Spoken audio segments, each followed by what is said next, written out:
All right. So question 8D, and this is from 6.1, I guess, pre-cal 30, 6.1. So we're asked to simplify and state restrictions. So those are the two kind of typical things that we're working on in 6.1. So the steps, if you remember the steps from yesterday, first of all, we want to find out if there's any greatest common factors, or if it's a trinomial or binomial, to factor it that way.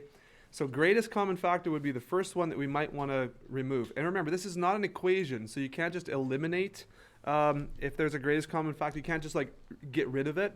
You have to show it as a factor. So is there anything we can take out of the numerator here, the collection of these three terms? What do you think? Yeah, you can take 5 out. Okay, so 5, and I can't take a k out of everything, but I can take a 5 out of everything. So that's going to be what? 2k squared plus 11k plus 15. Does that look good?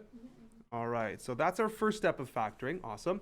What about the bottom? Can I take anything out of the bottom? Looks like a 10, sure. So that's going to be 2k squared minus k minus 15. Okay.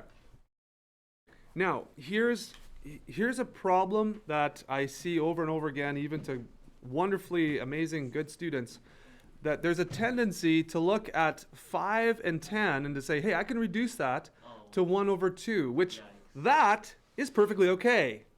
Why? Because 5 and 10 are factors. Those entities are multiplied by something else, right? But what you can't do is you can't do this. You can't do this 2 and this 2. Why? Because this is not part of this is multiplied here, but this is part of a sum, okay? So when there's sums involved, you can't take parts of a sum. So I couldn't take this k and this k, I can't do that. I can't take this 15 and this 15, can't do that. Because those are parts of sums or differences. They have to be complete factors that you would eliminate, okay? So again, that happens all the time. Students are like, oh, good, I can divide these out. Well, not if they're only added or subtracted. So in this case, what you have to do is you do have to try and factor this trinomial, trying to get rid of some of the stuff. So you can do this. This is fine. 1 over 2 is excellent. But here, what we'll have to do is we'll try and 1 over 2, and we'll try and factor this. So can we factor this by sight? Does it look like there's anything we can do here? If we can find some whole numbers that fit in here, then you could probably do this by sight. So 2k and k are going to be the first terms. We need to multiply to positive 15. So it's either going to be 2 negatives or 2 positives.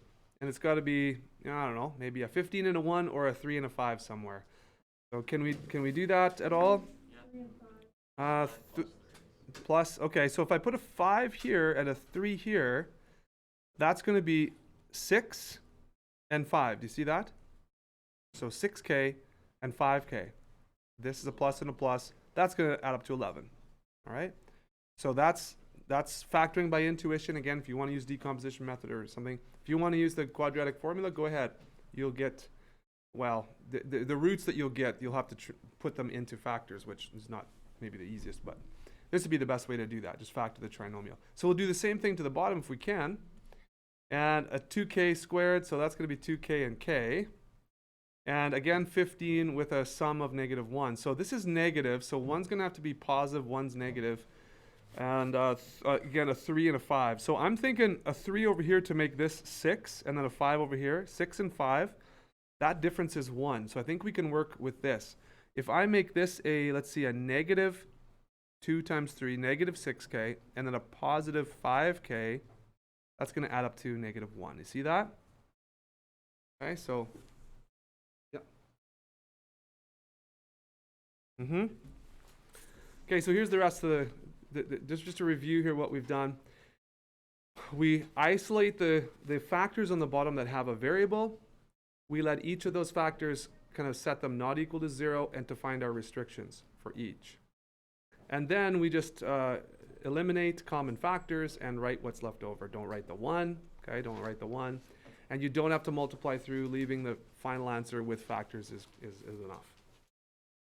Okay, so these circled in red are the or the answer for this question right here, to simplify and state restrictions for 8D. Any questions?